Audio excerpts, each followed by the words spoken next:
Welcome back to the Relationship Refinery. I'm Asia, here to help you redefine as well as refine the way that you view healthy relationships. This month, we've been talking about self-esteem and how that can help you to be better prepared for a healthy romantic relationship, or if you are currently in a committed relationship, how it can help you to be a better partner. If you are new to the Relationship Refinery, welcome. Go ahead and hit the subscribe button as well as the notification bell so that you'll be notified every time that I post a video. And if you are someone who is a reoccurring viewer, welcome back. And I hope that you enjoy this video. Let's go ahead and get started.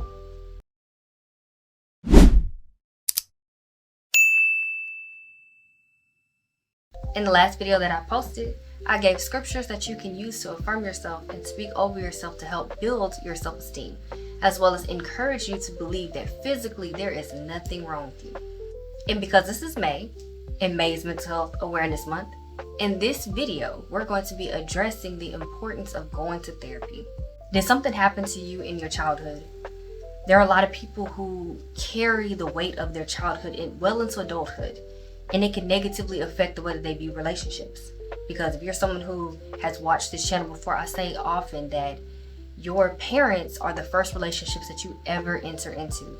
And so when you face abuse, abandonment, rejection, whether physical abuse, emotional abuse, sexual abuse, and things like that, that changes your whole perspective on what a healthy relationship looks like.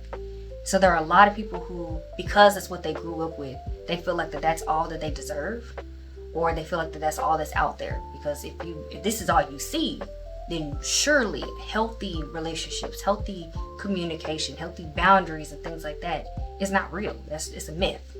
And that is where therapy can really come in and help you to break that cycle and help you change your perspective on things. I don't want to get into attachment because that's going to make this video super long. But I will put a video in the description box that I feel like is helpful in helping you to better understand what attachment is, and maybe it'll help you to figure out what your attachment style is. And maybe the things that I mentioned before, like abuse, abandonment, and things like that, do not describe the relationship that you had with your family growing up. But maybe you had a teacher or another adult who was supposed to protect you and build your self-esteem, but instead they made negative comments on your performance. Or maybe it was difficult for you to make friends because you were a little bit different from everyone. Or maybe you did have friends, or what you thought were friends, who always had something to say about you and they disguised it as a joke. But truthfully, it was really them talking bad about you and not being good friends. All of those wounds often show up in romantic relationships. So it can lead to you becoming a people pleaser, who you've learned that if I just say yes, or if I just do what this person wants me to do, regardless if it's, going over my boundaries, then they won't leave me. Or maybe you have so much anger in your heart and you keep bleeding on people who did not cut you, and you keep people at arm's length distance because you know that every time you've allowed somebody into your circle, into your space, they have either violated you, violated your trust, they have let you down, and so you just like, whatever. Or the extreme, I don't need nobody, it's me, myself, and I, that's all I got. In the end is what I found out. I don't want nothing to do with nobody. I don't need no man, I don't need no woman, I don't need no friends. I just need me, and that's it. But I'm here to tell you that all of those things are not the way that God intended for you to be. In Genesis chapter 2, verse 18, he said it's not good for man to be alone. And he didn't just mean romantically, he meant community. God often sends us blessings through people. Yes, he also sends, lessons through people, but you can't receive a blessing if your hands are closed. If you keep people at an arm's length distance, you cannot receive the blessings and the purposes that God has for you as well, because all of the purposes that we have is to serve him first and foremost, but also to serve other people. So this is your sign. Your childhood experiences were not your fault. Regardless of what any adult or any person has told you, it's because you misbehaved, or if you would have did this better, did that better, it was not your fault. However, you as an adult, it is your responsibility to get healing. And the first things first is to admit that you need healing, because we all need healing from something. We're all suffering in one way or another. And like I said, if you accept that, then that means you can move forward in it. Tell me who in the Bible did not need healing. Tell me who was perfect besides Jesus. What other person in the Bible was great? They were just fine. They didn't need someone to come in and help them. They didn't need any type of, assistance, or they didn't need some correction from the Lord. Nobody. They all had some ways that needed to be healed, but God took them and transformed them and use their experiences to make them better. But that's why it's so important for you to get the healing first, because Joseph might have self-sabotaged. Now, obviously, the Bible doesn't say that he went to counseling, that he received counseling and got better, but he had a relationship with God and he trusted God. And so God was ultimately his counselor. But if his self-esteem was low and he felt like, oh God, I can't do this, I am just worthless, I'm in prison, I'm, just A, B, C, and D, he wouldn't have rose to the top. He wouldn't have become one of the highest authority figures at that time. It was because of his self-esteem that he was able to do that. It was because he didn't allow his circumstances to diminish his self-esteem. And you're able to do that through therapy, like I said, through the affirmations, through, first of all, knowing who God is, as well as through affirmations, as well as through therapy. Because please know, you can be a Christian and go to counseling, okay? You can look to Jesus to be the wonderful counselor that he is, and still seek out a wonderful counselor.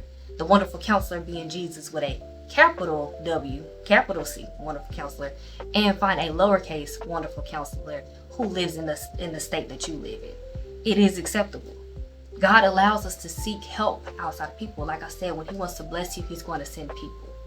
He's not just telling you that, yes, he says, cast your cares on him, and he will help you with your anxiety and your depression and everything else. But nowhere in the Bible does it say that you cannot seek out help otherwise. It doesn't say that. He's saying that he has to be God.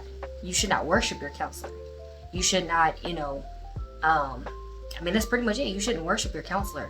But you can pray to God and you can say, God, I need your help. And God will still send you somebody to help you. God is not always the person to do things. When you say, God, I need some money, do he just send you money in the mailbox? Does he just sprinkle some money? You wake up one day and it's just a pile of money sitting on your desk? No. He sends you opportunities. He sends you jobs. He sends you people who say, hey, I was thinking about you the other day, and something just told me to send you $40. Here's $40. Or something just told me to buy you a meal or something like that. That's what he does. It's the same thing with counseling. You're saying, God, this is too much for me. I'm in pain. I'm depressed. I'm anxious. My self-esteem is low. I got this going on, got that going on. It's too much for me.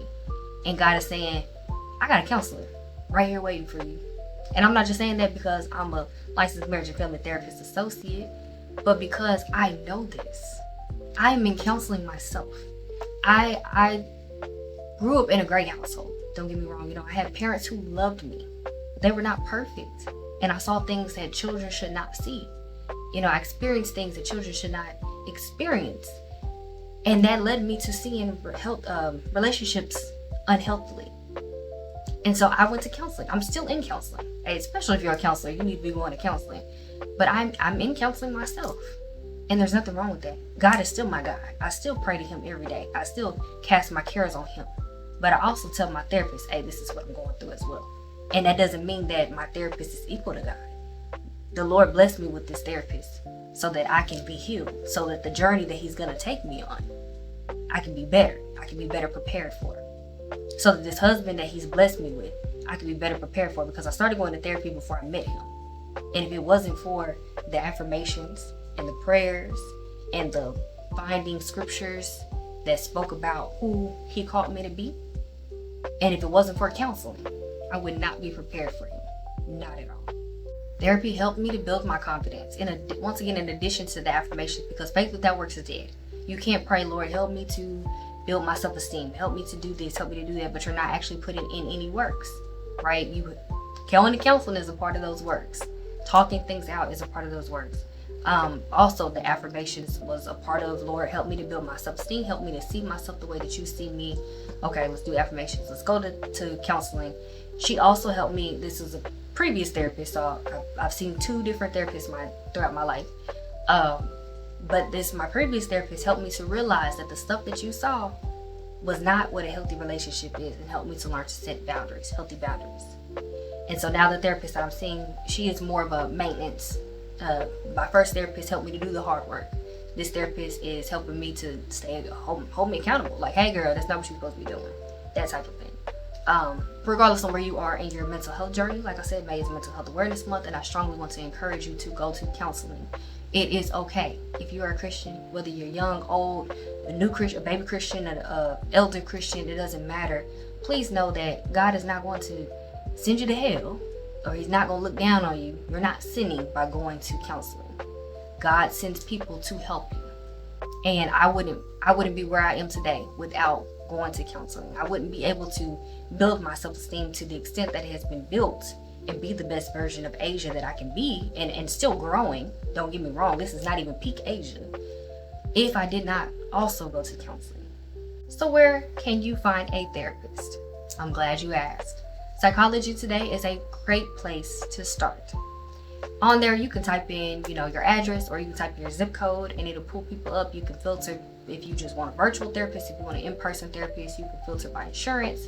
You can filter based on, if you're Black, Hispanic, you speak this language. If you are part of the LGBTQ community, you can filter it based on whatever to allow you to find somebody who's really tailored to you. And I strongly, please give your counselor a chance, okay? Do not go to one session and be like, we just didn't click. Let me tell you, that's the devil talking to you. Maybe you didn't click, but when you go on, when you meet somebody for the first time, yes, there are people who you instantly click with. But also think about it, like some of the people that I've grown closest to, we didn't click immediately that first day. And there are people who I clicked with that first day, and I don't even talk to them no more. So I'm talking about friends, as far as friends, therapy is something where you have to build and you have to be vulnerable with, okay? This is coming from, once again, someone who is a licensed marriage and family therapist associate, but also someone who is in therapy. You have to give your therapist a chance. I say minimum 6 sessions before you can really determine if this person is for you and if it's not. And I know therapy can be expensive. Places like Open Path Collective allows you to do therapy at a discount price. There are also therapists who allow you to do sliding scales to where, their price may be $100. Just throwing it out there, maybe $100. Some people may offer you an option for $50. Or look for groups. Groups are also great, but I know there are a lot of people who are skeptical about doing groups because I already don't really want to talk to one individual therapist. You mean to tell me that I should that I should be in a group of like 10 people? No, that sounds, intimidating.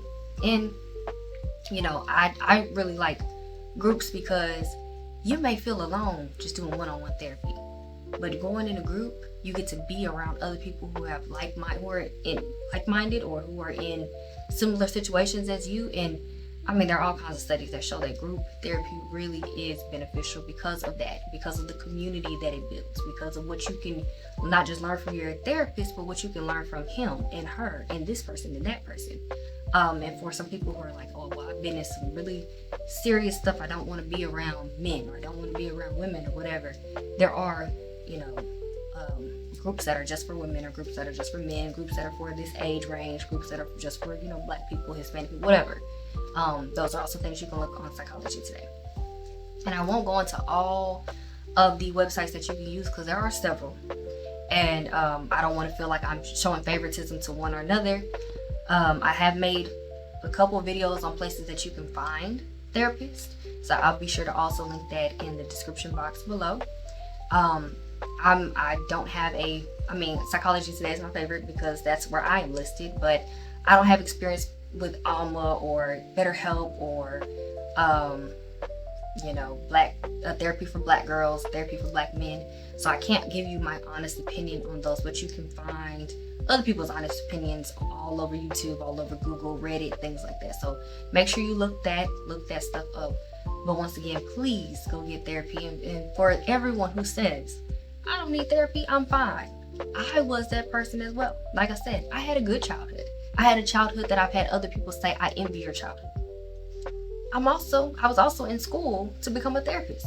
I was like, what do I need to go to therapy for? I'm the therapist. And I still was having this uncomfortable feeling. And as I was going through school, I was like, hold on, that wasn't normal growing up. Oh, that's what that's called? I was able to start putting pieces together and be able to identify feelings and things that were not normal. And once I finally went to therapy, it felt so good. I ain't gonna lie, I cried. And I still cry sometimes in therapy. And that's okay. It's okay to not be okay. But it's not okay to know that you're not okay. and you're not doing nothing about it. And the last thing that I want to say, I'm saying this with love. I'm not at all bashing counseling programs in churches because a lot of them are very good. But keep in mind, there are a lot of Christians who are like, well, I'm going to go talk to my pastor. And although your pastor may have biblical knowledge, your pastor may not have actual counseling knowledge. Okay? So there are things that, yes, the Bible is super important. Don't get me wrong. Most important book, the most important knowledge that you can get is what that good book says. But there are a lot of pastors who do not have, once again, training to be a counselor. There are different methods that are, shown to be beneficial. There are different ways that you should say things. There are just different things that you learn. Like, I didn't go to school to be a counselor for no reason. If I could have just became a counselor without going to school, I would have did that. But the things that I learned in school is super important. Super important for me to implement with my clients. I cannot just get in a session and say whatever I want to say, or just lead them, down the wrong way. So once again, if you're going to look for counseling at your church, just keep in mind that not all of them are qualified to handle very traumatic issues. Okay? That doesn't mean that they can't. They just might not be qualified, and it might not be best for you to seek out your pastor or a counselor at church because they might not be qualified to handle the trauma that you've endured in your childhood. If their answer for everything is pray about it, that is a sign that is not good, because they're not actually giving you tools and methods to use. That is just telling you have faith. And once again, faith without works is dead. I hope that this video touched your heart, and I really hope that you go seek the help that you need. Remember, it is okay to not be okay, but it's not okay to not be okay and not go get help. You can still be strong and go get help. And it's okay to be weak. We all have moments of weakness. As a matter of fact, if I'm not mistaken, the Bible says that in our weakness, He can be strong. So it's actually important for us to be weak. And also remember that it is okay for us to seek help from a person who has training, who's trained, and who God has blessed. If you like this video, make sure you send it to a friend, because you never know who can need it. But also that you subscribe and hit the notification bell so that you'll be notified every time that I post a video. I pray that on this journey of self-discovery and building your self-esteem, that you will truly become the man, woman, or child that God has called you to be. Until next time.